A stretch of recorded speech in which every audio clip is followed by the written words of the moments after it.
हर हर महादेव, जय भोलेनाथ, जय हो शिव गुरु की माँ भवानी की। कार्तिक गणेश और समस्त देवी देवता को हम प्रणाम करते हैं। तो आएंगे बहन लोग एगो शिव चर्चा कहानी लेके आई बहन, तो चली सुनाओ तनी। बहुत समय को गुरु भैया और नीलम दीदी, हरिंदर भैया के शिष्या बहना लोग के सबके प्रणाम करते हैं।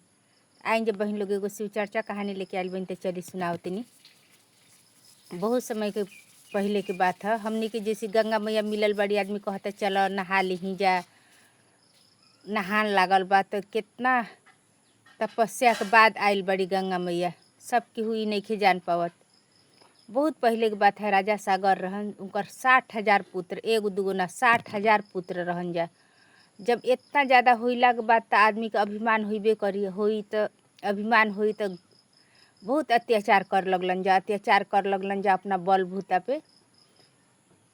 बहुत प्रजाजन के सताए लगलन जा। उनकर पिता माना करस तबो ना मानत रहन। तब फिर राजा सागर यश में यज्ञ करवैलन। तो उ घोड़ा छोड़ल जाला कि जहाँ जहाँ जाई ओकरा कोई ना धरी, कोई भी ओकरा के पकड़ी ना, से उ कोई ना धरी, जहाँ जहाँ जाई। तब घोड़ा जाता यश में यज्ञ के, और उनकर हजारों पुत्र पीछे पीछे पीछे पीछे जाता रहन जा। एक बार एक घोड़ा उजा से गायब हो जाता।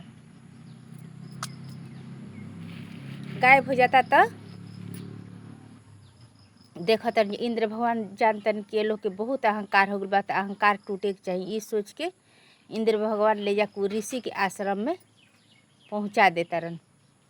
ऋषि के आश्रम में पहुंचा देता रहन। ये लोग जाता रहन जा, खोजत खोजत पताल लोग पहुँच जाता रहन जा। उजा जाता रहन जा, देखत रहन जा कि एगो ऋषि के आश्रम में घोड़ा बढ़ाइल बा। तो देखत रहन जा, कहत रहन जा कि अपन ध्यान में इतना मगन बाड़ा कि हमनी के अथी ऋषि के ढोंग कैले बाड़ा और हमनी के घोड़ा चोरा के लाइल बाड़ा। जब बनले उ तो अपन ध्यान में रहन, उ थोड़ी जानता रहन ऋषि की घोड़ा केहू चोरा के लाइल बा, के बनले बा के ना। अपन ध्यान में मगन रहन। खूब बोले लगलन जा, खूब बोले लगलन जा। सागर पुत्र बोले लगलन जा खूब।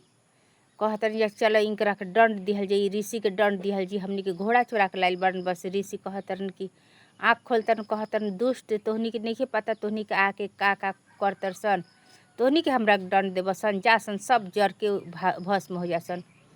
हजारों सागर के हजारों पुत्र सागर के ओइजे जल के भस्म हो जाता। जब भस्म हो जाता, अब वो अपन पूर्वज के सपना में देता जा कि हमनी के मुक्ति नहीं मिलल, हमनी के मुक्ति करवाओ लोग, हमनी के मुक्ति करवाओ लोग। राजा सागर तब करतरन बहुत दिन, उहो मर गुल। फिर अपन पुत्र के कह के गुलन, उनकर पुत्र फिर अंशुमन, दिलीप, बहुत मतलब 5 पुरुष 6 पुरुष उन लोग के तपस्या करते करते मर जाता। अब बाद में भागीरथ भैलन। उनकर जे अपन बाल बच्चा हो जाए ओकरा बाद अपन तप करे चल जास लोग। करते करते उन लोग के 5 गो 6 गो पूर्वज खत्म हो जाता। तब भागीरथ आवतरन। तब बहुत ब्रह्मा जी के तप करते करते करते करते बहुत दिन तप कैलन।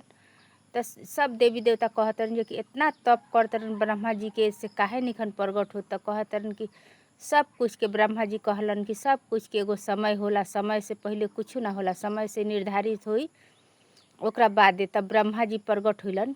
प्रगट होके कहतरन कि का बात है बतावा। तो कहलन कि हमार पूर्वज सब तड़प रहल बा मोक्ष खातिर, से उनकरा के मोक्ष दिलाए खातिर गंगा माई के अवतरित कर। तो कहलन कि गंगा माई के तो हम अवतरित भेजे के भेज देब, लेकिन उनकरा के रोकी के इतना बेग बा कि सारा दुनिया दह जाई। से तू शंकर भगवान के पुकार, शंकर भगवान के तब पुकारब, उनकरा के मनाव कि अपन गंगा मैया के रोके के उनकर जाटा में ही रुक सकतरी। तो कहलन कि ठीक बात। जातरन ओइजा से कैलाश गुलन जाके। तो नंदी और भृंगी कहतरन जा कि ना, भोलेनाथ अभी ध्यान में बाड़न, अभी हमने के मिले ना देव जा, उनकर माना कैले बाड़न। तब आके फिर कहतन कि ऐसी ना मिली तो का भइल बा, तब करब जा। तब करते करते करते करते तब शंकर भगवान आवतरन। कहतन हमार इतना पूर्वज सब केहू के, हमार पूर्वज के से मतलब इतना तप कैल ज्ञान हो गई। तब ब्रह्मा जी कहले रहन कि ना, तप कैल कोई के भी ज्ञान ना होला, जितना पाप रह जाला नु ओ हिसाब से करे के पड़ला। तब जाके उ पाप करते करते तब जाके टाइम आएला। से तहार केहू के तप भी कभी भी विफल ना होला। कभी कोई जितना भी तप करे, पूजा पाठ करे, कभी विफल ना होई। ओकर फल मिलबे करी, लेकिन तहार जितना पाप बा उतना कटला के बादे उजागर होई। तो शंकर भगवान से कहलन भागीरथ की भगवान भोलेनाथ से गंगा मैया के अवतरित करे के बाद से हमार पूर्वज बहुत तड़प रहल बा, बहुत समय हो गइल, ओकरा के मोक्ष नइखे मिलल, इतना पूर्वज कैसी हम तरी। तो कहलन कि ठीक बा। गंगा मैया के कहले रहन जा उतार, गंगा मैया के धारा से ही तहार पूर्वज तरिहन जा। तो कहलन कि आपके गंगा के आपके रोके के पड़ी, उतना बेग से अइहन तो ऊ नइखी सब धरतिए दह जाई। तो कहलन कि ठीक बा, गंगा मैया के पुकारा। गंगा मैया के पुकार लगलन, तब कर लगलन उकरा के गंगा माई के पुकार लगलन। तो विष्णु भगवान कहलन कि गंगा माई के कि जा तू धरती पर तारा जाए के पड़ी। कह तरी कि आपके चरण के छोड़ के तो हम चल जाइब, लेकिन हमार काम पूरा होते हैं हम आ जाइब। तो कहलन विष्णु भगवान की ना, तहरा आए के नहीं खे, तहरा अब हमेशा खातिर पृथ्वी लोके में वास करे बा। तो कहती ना, तब हम ना जाइब। कहतन कि आदमी देवी देवता काहे खातिर बा, सब लोग के कल्याण करे खातिर बा, सब तहरा को उजा माई कह के बुलाई, गंगा माई कह के, लेकिन तहरा उजे जाए के पड़ी। तो कहते ना, हम जाके हमार काम उनकर पूर्वज के उद्धार करके हम फिर आ जाइब। कहतर ना, सब पृथ्वीवासी के भी तहरा सबके पाप धोए के पड़ी, सबके तहरा के निर्मल बनाए के पड़ी, सबके बुद्धि कलयुग में बहुत बुद्धि आदमी के भ्रष्ट हो तो ओकरा के निर्मल करे के पड़ी। तो कहतरी इतना पाप धोते धोते का हम गंदा ना होखब। कहलन विष्णु भगवान कहलन कि ना, उद्धार खैला से आदमी के और उज्जवल होला और बढ़बे करला, घटेला ना। तू ऐसी मत कर, तोहरा जाए के पड़ी, तहरा उइजे रहे के पड़ी, गंगा में धरतीए पे वास करे के पड़ी, सब धरतीवासी के तहरा कल्याण करे के पड़ी। बहुत कहलन। तो कहते ठीक बा, हम तो जाए के चल जब, हमार बेग के इतना तेज धारा के रोकी के। तो कहलन कि शंकर भगवान तहार धारा के रोकिहन, शंकर भगवान रोकिहन। ओइजा से भागीरथ पुकार तरन गंगा मैया के। शंकर भगवान पूरा जोर से करके कहलन गंगा आव। तब जाके वो अपन पूरा जाटा खोलन और गंगा मैया पूरा वेग के साथे, धारा के साथे एकदम ऊपर से उतरतरी और शंकर भगवान पूरा अपन जाटा खोल के बस लपेट ले तरन ओहमे। कहतरन कि अब तू घमंड मत करिह, एजा से तहरा नीचे जाए बा। तो कहतरी हम तो तहार शीश पे बानी, तो हम काहे ना घमंड करब। तो कुछ समय खातिर अपन जाटा में राख ले तरन। कहतन कि तू घमंड करबू तो तहरा के नीचे छोड़ब ना, यही में कैद राखब। तब भागीरथ बहुत प्रार्थना कैलन। कहतन कि इतना हमार पूर्वजों तप कर लेलस, अगर आप अपना गंगा मैया के जटे में राख ले हब तब हमार तप का हुई, हमार पूर्वजों के का हुई, वो लोग के कैसी वो लोग के उद्धार होई। से आप छोड़ी गंगा मैया के।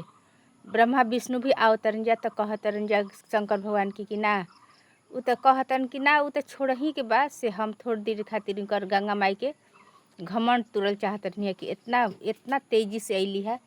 तो कहलन कि ना, उ तो अइबे करिहन इतना तेजी से उनकर उतना प्रभाव बलही बा तेज, तो अइबे करिहन। से आप छोड़ी। तब जाके उजा से गंगा मैया के शंकर भगवान छोड़लन। तो उ पूरा जेने जेने उनकर सब पूर्वज जितना जल के राख होई रहे सब ओने ओने से बह के पूरा बहते आगुली हरिद्वार काशी सब जगह से। तो आज हमनी के सब जगह गंगा मैया के दर्शन हो पावता। नहाता आदमी, सब केहू नहाता धोआता, गंगा मैया के पूजा पाठ करता। तो कितना पुहू तप कैला के बाद गंगा मैया आइल बड़ी धरती पे, तब जाके सब केहू के उद्धार करतरी और सब केहू के कल्याणकारी। वही के चलते गंगा मैया के कभी दोषित ना करे के चाहिए। अपन ई नइखे कि हम पाप करब गंगा में नहा लेब, करम अच्छा कर तब नहा, तब पुण्य मिली, मोक्ष के प्राप्ति हुई। गंगा मैया बहुत कोई के तप से इतना तब जाके आइल बड़ी धरती में।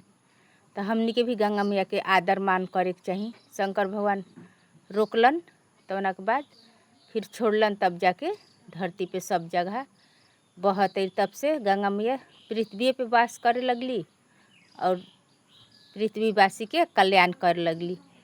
तब भागीरथ की कहानी रहला गंगा मैया के कि कितना तप के बाद गंगा मैया के धरती पे उतरित कैले बाड़न। तो ए तरी हमनी के गंगा मैया के मिलल बा। तब आज के कहानी इतने रहला।